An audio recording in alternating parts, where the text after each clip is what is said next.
Աշխարհում ամենամեծ մարգարիտներից մեկը եւ 90-ական թվականները Հայաստանում։ 1990-ական թվականները բավականին ծանր ու դժվար էր Հայաստանի համար, եւ այդ ծանրությունը չէր կարող չանդրադառնալ նաեւ մշակույթի վրա։ 1993 թվականին Տիգրան Լևոնյանը որոշում է, որ օպերայի եւ բալետի ազգային ակադեմիական թատրոնի բեմում պետք է բեմադրվի Պողիկտոսը, սակայն դրա համար միջոցներ չկային։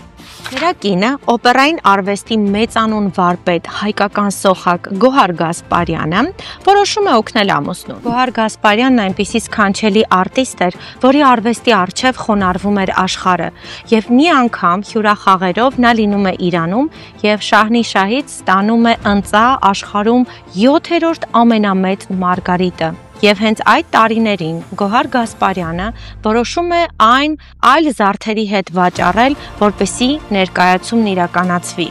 Արդյունքում ունենում ենք փառահեղ ներկայացում, որով ներկայանում ենք ոչ միայն հայերին, այլև աշխարհին։ Դասական օրինակ է, թե ինչպես ազգի նվիրյալները իրենց անձնական շահը վեր չեն դասում հանրային շահից։